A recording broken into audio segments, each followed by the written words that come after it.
So hello guys, welcome to back my YouTube channel. आंनि गरमारा official फिन खेबसेबाव नोंथांमोनखौ बरायहरनाय जाबाय। बिदिब्ला नोंथांमोना आंनि भिडिअखौ जोबजासिम नायलांगोन होननानै आसा खालामबाय। मोस्ट इम्पोर्टेन्ट खोथाखौसो रायलायगोन, आं फाल्तु फांफुं नङा आरोना। स' लोगोफोर बेनिखायनो जेसेबांखिनि हाजासे हेफाजाब खालाम, आं बेबायदिनो मोस्ट मोजां भिडिअफोरखौ आपडेट खालामनानै होगोन नोंथांमोननियावहा। आरो लोगोसेफोर बिदिब्ला आं भिडिअखौ जागायजेननोसै, मानोना नोंथांमोनाथ' थाम्बनेल एबा टाइटेलाव नायनानै मोनथिखाबाय जानो हागौ आरोना।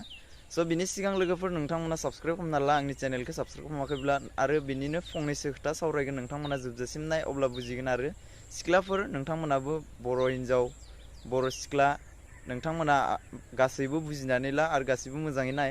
मानोना आं बे भिडिअखौ मानि थाखाय लाबोदो नोंथांमोना बुजिखाबाय जानो हागौ। माने लोगोफोर जिथुनाखि दिनै जालांनाय जाथाय, जोंनि बे सनितपुरावहा जालांनाय जाथाय आरोना, जिथुनाखि बे थेलामारा डिस्ट्रिक्ट माने थेलामारायाव आरोना, थेलामारा बुंनायावहा थेलामारा होनना बुंनाय गामियावहा जिथुनाखि बर' सिख्ला आरोना गुबुन हारिनि सेंग्राजों मोजां मोनलायोमोन।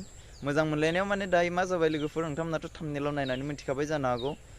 मोजां मोननाया गुबुन हारिखौ मोजां मोनबाय, गुबुन हारिजों थांनानै दा माने गुबुन हारिया माने डेट खालामबाय आरोना लोगोफोर। गुबुन हारिया माने मा खालामखो नोंथांमोना थाम्बनेलाव नायनानै मोनथिखाबाय जानो हागौ आरो फरायनानै मोनथिखाबाय जानो हागौ। बेनिखायनो सांग्रां जा। माने जोंनि बर' हारिनि जिथुनाखि सिख्ला आरो हिन्जाव माहारिफ्रा माने सांग्रां जा आरोना, जिथुनाखि माने गुबुन हारिखौ लाइन लानाङा आरो गुबुन हारिजों खारफानाङा। आं बेखौल' बुंनो सानो लोगोफोर, बे खेला धेमालि भिडिअ नङा। आं नोंथांमोननो माने मोस्ट इम्पोर्टेन्ट खोथाखौल' लानानै फैगोन, बेबायदि फांफुं नङा। ओमफ्राय लोगोसे ब्लग भिडिअबो लानानै फैगोन, नोंथांमोना बुजिनानै ला। आरो मिथिबाय थानो लुगैबा, जुदि गोदान आपडेट मोनबाय थानो लुगैयोबा, खबर मोनबाय थानो लुगैयोबा, बेबायदि गोदान भिडिअ लाबोबाय थानांगौब्ला नोंथांमोना जेसेबांखिनि हायो साबस्क्राइब खालाम, आरो लोगोसे जेसेबांखिनि हायो शेयार खालामना लागोन होननानै आं आसा खालामो लोगोफोर नोंथांमोननिसिम। आरो जेसेबांखिनि आदै मादै गासैबो नोंथांमोना बे भिडिअखौ नायगोन होननानै आसा खालामबाय, जाहाथे माने जोंनि बर' हारिनि सिख्ला आरो हिन्जाव माहारिफोरा माने बेबायदि जायाथों होननानै आं बे भिडिअखौ लाबोनाय जाबाय। स' लोगोफोर बेनिखायनो बुङो, नोंथांमोनाबो एसे नोजोर हो। जोंनि बर' सिख्लाफोरा बा जोंनि बर' हारिनि हिन्जाव माहारिफ्रा गुबुन हारिजों लाइन लानाय बा सोमोन्दो लानाय बा रायलायनाय, बेफोरखौ नुयोब्ला नोंथांमोना नोजोर हो। नोजोर होनानै बादा खालाम।